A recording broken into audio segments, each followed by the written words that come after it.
Welcome to Sacred Cow Shipyards, where no ship is safe from being called a cow. As always, we are going to start with the administrative stuff, because yes, you have to eat your meat before you can have your pudding. Or you can use those weird chapter things that I just discovered that YouTube lets me do, so yeah, whatever.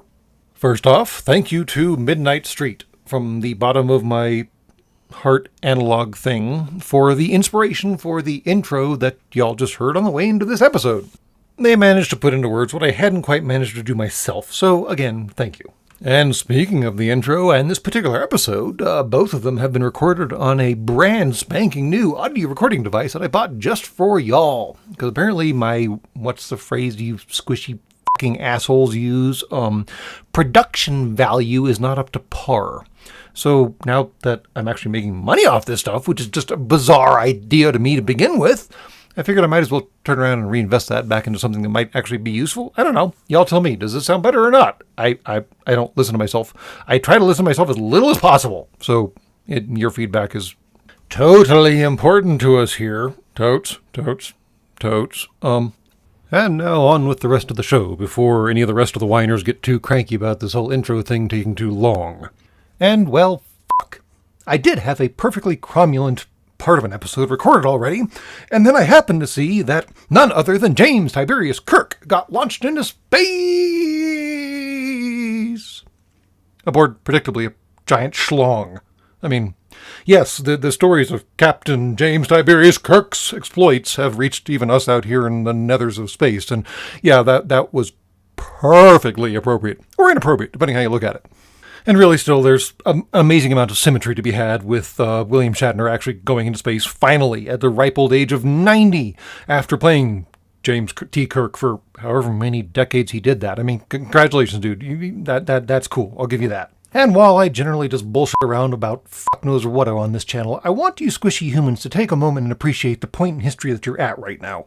In your present day and time, you have not only one, not just two, but three entirely different, disjoint commercial ways of getting into space if you wanted to on your own. You have reached the point in your development as a species where recreational space travel is a thing. That's kind of huge. It's not just something that mega nation states get away with. It's not just random weirdos doing random things in their backyard. No, this is actually like a fucking thing now. People are going into space for the goddamn fun of it. Which is good, because the universe is vast and endless and full of billions of dead planets where their resident species figured they were safe living on their single ball of dirt, and they were fucking wrong.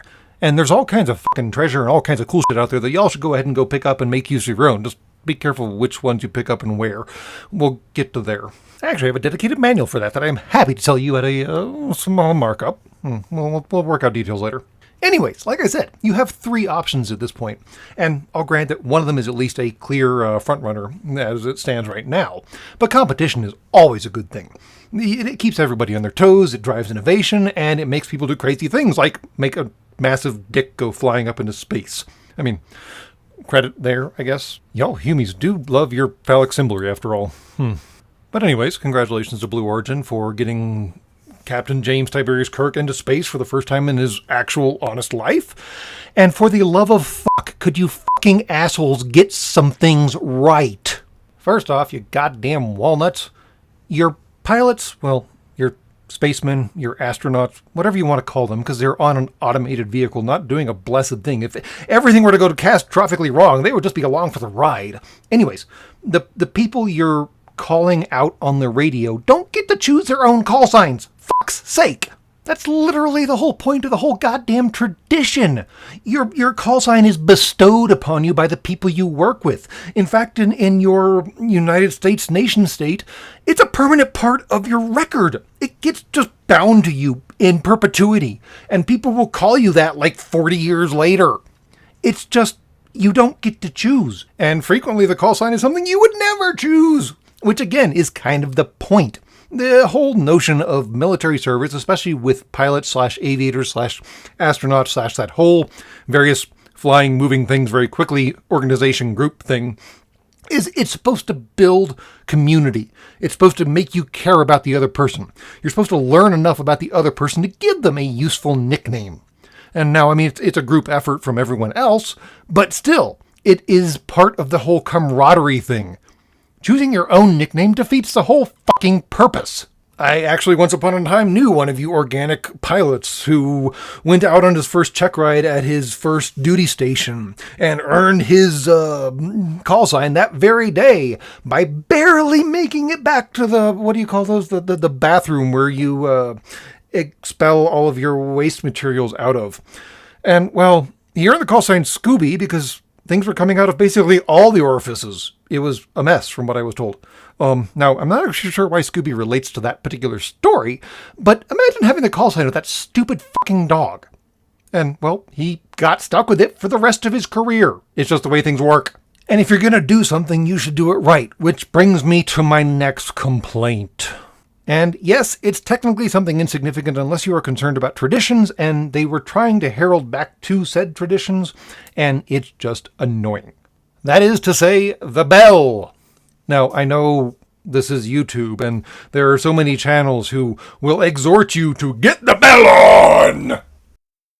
Thankfully, this is not one of those channels. So the tradition of the whole bell thing might have probably been lost on most of you squishies already, but I'm going to narrow this down exclusively to your United States nation state, simply because that's where the Blue Origin rocket ship, whatever the fuck it's called, got launched from, so we'll start there. And yes, the New Shepard 3, which is apparently its name, is a ship because it did go into space, so this is all relevant.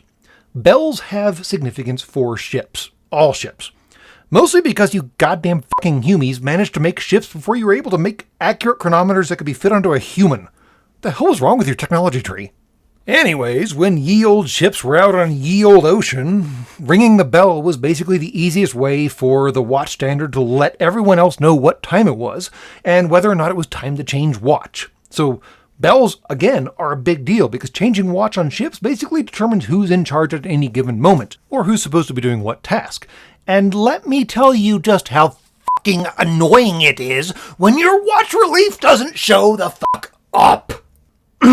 Anyways, bells are important. And one of the things that bells are used for in your United States Navy is for what's called bonging people on and off the ship. Yes, it's called bonging. I think that's a colloquial term, but you're just going to have to live with it. And that is basically what Blue Origin was trying to do with the New Shepard and her crew. So that is pretty much my source of my complaint. See, you only ring or bong or gong or whatever certain people on and off ships. It's just a rule. Notably, your surface wet water Navy ships would ring on and off their commanding officers. And it would typically go bong bong, bong bong, USS Enterprise arriving, and then the squishy in charge of the bell would wait until the squishy commanding officer came across what's called the brow, which is the bridge between the shore and the ship, and set his lower appendage onto the actual ship, and then there'd be a final bong to say that, yes, verily, the commanding officer had arrived. And all of this would be transmitted across the entire ship by way of what's called the 1MC system, which is, of course, a military abbreviation for the one main circuit, which, of course, is the military way of saying ship-wide broadcast, because they couldn't just say that. And yes, the people are referred to by their positional titles. They're not called out as their actual names. For instance, the president of your United States nation state would be bonged aboard with 8 bongs, and then it would be announced, United States arriving. It's really weird when you say it like that, but that is actually what would be said.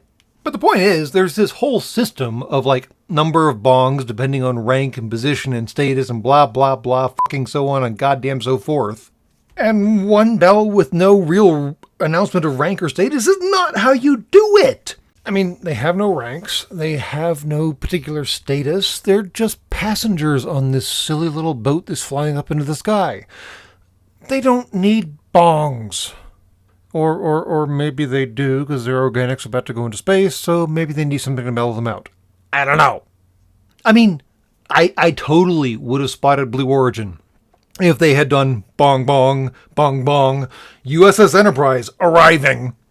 That would have been fucking amazing. But no, instead they chose to reduce the bell to the fucking ring this if you thought we did a good job bullshit that you horrific humans have in your absolutely terrifying fast food restaurant things. That is what Amazon has reduced spaceflight to. It's McDonald's in space. The fuck, man? And that's all from Sacred Cow Shipyards. Please be advised that any ship left on the docks for more than 24 hours will be compressed to a cube. Have a nice day.